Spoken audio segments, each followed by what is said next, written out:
हैं कि बिहार में जिस तरीके से चुनाव को लेकर दिल्ली से बड़े बड़े नेता जो हो आ रहे हैं, बिहार दौरा कर रहे हैं, बिहार की तैयारी में लगे हुए हैं। इसके दौरान हम भी तैयारी में लगे हुए। आज वैशाली जिला में है, हमारे साथ श्वेता पांडे जी हैं। इनसे हम बात करेंगे कि जिस तरीके से जौन सुराज के लिए ये मेहनत कर रहे हैं अपने ज़िला में, जौन सुराज के जिस तरीके से जो बिहार बदलाव यात्रा की तैयारी जो चल रहे हैं, इसके संबंध में आज हम इनसे जानेंगे कि किस तरीके से तैयारी है। सबसे पहले हमारे चैनल में बहुत बहुत स्वागत है मैडम। धन्यवाद।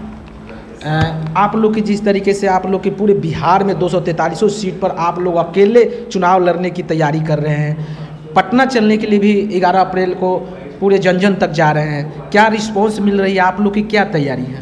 जी, हम लोग जन जन तक अपनी बातें पहुंचा रहे हैं और जो पटना गांधी मैदान में आपको जो देखने के लिए मिलेगा, जो बदलाव रैली हम लोग करने जा रहे हैं, आह्वान किया है हमने, तो जन जन तक बात जा रहे हैं, सबसे रिस्पांस मिल रही है। सब लोग बहुत जोशो खरोश से उसमें जाने के लिए तैयार हो रहे हैं। अब बस हम लोग कैसे साधन उपलब्ध करवा पाएँ, इसकी तैयारी है कि ज़्यादा से ज़्यादा साधन उपलब्ध कराएं।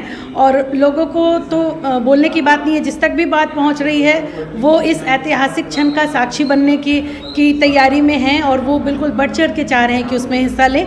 तो हम लोग की कोशिश यही है कि ज़्यादा से ज़्यादा साधन मुहैया कराएं और लोगों को वहाँ तक पहुँचाएँ। कितने संख्या में उम्मीद रहेगा वैशाली से? देखिए, हम लोग की उम्मीद है कि 25 से 30 हज़ार, चूँकि वैशाली पटना के जस्ट बगल में है तो एक पटना का हिस्सा ही होता है, तो यहाँ से थोड़ा आसान होता है लोगों को वहाँ तक पहुँचाना।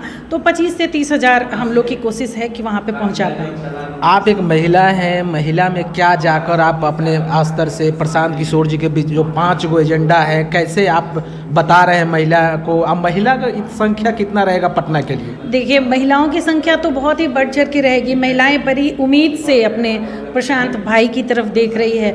हमारे प्रशांत ने जो एक अनोखा रिश्ता बनाया है यहाँ की बिहार की महिलाओं के साथ, भाई बहन का रिश्ता, तो बड़ी उम्मीद से यहाँ की बहनें अपने भाई को देख रही हैं और अपने भाई को सुनने के लिए बिल्कुल व्याकुल हैं कि उस दिन जो बदलाव की रैली, बदलाव की बयार जो चलेगी पटना के गांधी मैदान से, उसके साक्षी बने। तो वो लोग बहुत ही इस चीज़ को लेके बहुत ही पॉजिटिव ले रही हैं। और महिलाओं से मैं, जो लोग नहीं सुन पाई हैं आज तक, उनसे यही कहना चाहूँगी कि आपके प्रशांत भाई ने आपको सबल बनाने के लिए बहुत अच्छी स्कीम लाई है। जैसे भाई कुछ दे दे वो एक अलग बात होती है, लेकिन भाई आपको सबल बनाए, आपके हाथों में वो शक्ति दे कि आपके हाथों में इकोनॉमिक पावर आ पाए, ये कोशिश हमारे प्रशांत जी ने किया है। 4% ब्याज दर पे महिलाओं को मुहैया करवा रहे हैं वो ब्याज, जिससे महिलाएं भी अपने दम पे खड़ी हो सकें और अपना स्वरोजगार उपलब्ध कर सकें वो, और उनके हाथ में भी कुछ आए और उनको लगे कि नहीं, मैं भी कमा सकती हूँ, मैं भी कुछ कर सकती हूँ। अभी जो ऋण मिल रहा है, हाँ वाकई में मिल रहा है, लेकिन वो इतना ज़्यादा हो जाता है उसका ब्याज कि महिलाएँ एक ऋण को चुकाने के लिए दूसरा ऋण लेती हैं। तो इसलिए एक बहुत अच्छी पहल की है हमारे प्रशांत ने, जो हम लोग सत्ता में आएंगे तो बिल्कुल करके दिखाएंगे। और महिलाएं बहुत ज़्यादा पॉजिटिवली ले रही हैं और बिल्कुल उनको सुनने के लिए गांधी मैदान में बढ़ चढ़ के हिस्सा लेंगी। साइलेंट वोट माना जाता है महिलाओं की जो है, नीतीश जी इस पर जो है कहते हैं कि साइलेंट वोट मेरा वोट है। महिला के लिए हमने 50% जो आरक्षण दिए हैं, तो उसका काट आप लोग कैसे निकालिएगा? क्योंकि नीतीश का एक वोट माना जाता है। देखिए, काट तो निकालना ही नहीं है। नीतीश जी ने जिस चीज़ को टारगेट करके महिलाओं को अपने तरफ किया था कि शराबबंदी लागू किया, और इस तरह से महिलाओं को लगा कि चलिए कुछ अच्छा हो रहा है, लेकिन शराबबंदी सिर्फ कागज़ों पे रह गई, फाइलों में बंद रह गई, कहीं भी नज़र नहीं आई। आप बिहार में देखते होंगे कि होम डिलीवरी की तरह पिज्ज़ा से पहले आपके पास शराब पहुंच जाता है। तो महिलाएं हाँ प्रभावित हुई थी। नीतीश जी ने शुरू में कोशिश की थी, कुछ काम भी किया था, लेकिन सब कुछ फेल हो गया। और सब कुछ अभी जो स्थिति है यहाँ की आप देख सकते हैं, कितनी ख़राब स्थिति है। लोग नकली दारू पीने के कारण बीमार पड़ रहे हैं, मर रहे हैं, कितने गरीब लोग जेल में बंद हैं। तो कुछ भी सही से लागू नहीं हो पा रहा है। तो इसके लिए महिलाएं बहुत त्रस्त हैं। पहले तो सिर्फ पति के शराब पीने से त्रस्त रहती थी, अब तो इस चीज़ से त्रस्त हैं कि शराब पीता है, उसके बाद पुलिस पकड़ के ले जाता है। अगर नकली दारू पिया तो या तो उसका पति मर जाएगा या हॉस्पिटल में होगा, और अगर दारू असली मिल गई तो पुलिस पकड़ के ले जाएगा, उसके बाद जेल में होगा। तो वहाँ भी उसको डेट पे डेट मिल रहा है, कचहरी के दौरे लगा रही हैं, तो महिलाएं बुरी तरह से त्रस्त हैं। तो बिल्कुल इसलिए वो बहुत नज़र से, बड़ी उम्मीद भरी नज़र से हमारे प्रशांत जी की तरफ देख रही है।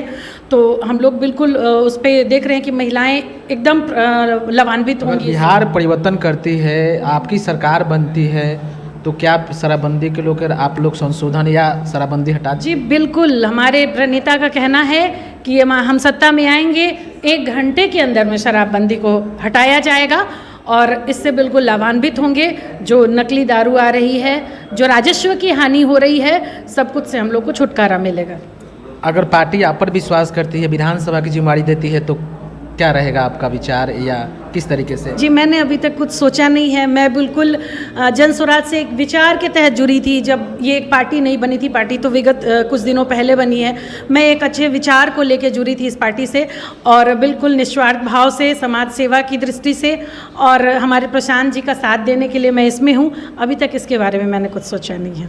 चलिए, जाते जाते क्या अपील रहेगा पूरे मैं पूरे बिहार वासियों से, यहाँ की महिलाओं से एक नर्म निवेदन करना चाहती हूँ कि हमारे प्रशांत ने एक नई सोच की उपज की है, नई सोच आई है। एक आदमी है जो अपनी सारे ऐशो आराम को छोड़ के आपके लिए जन जन तक पहुँच रहा है, पैदल चल रहा है, आपको सब कुछ समझाने की कोशिश कर रहा है। एक बार सुनिए जो चीज़ बोल रहे हैं प्रशांत, हर किसी के लिए वो कुछ नया लेके आए हैं। महिलाओं के लिए, बुजुर्गों के लिए 2000 पेंशन, बच्चों के लिए अंतर्राष्ट्रीय स्तर की पढ़ाई जो कि अभी नहीं हो पा रही है। अगर आपके बच्चे, आप चाहते हैं कि सरकारी स्कूल में ना जाके प्राइवेट स्कूल में जाएं, तो वो कह रहे हैं कि जब हम आएंगे तो हमारी जिम्मेवारी होगी कि प्राइवेट स्कूल में आपके बच्चों को पढ़ाएं, उसका फीस दें। सब चीज़ के लिए जो बेरोजगार हैं उनको रोजगार देने का अवसर, पलायन बंद करने का, हर सब के लिए, हर तबके के लिए वो कुछ ना कुछ लेके आए हैं। तो आप एक बार इन पर भरोसा कीजिए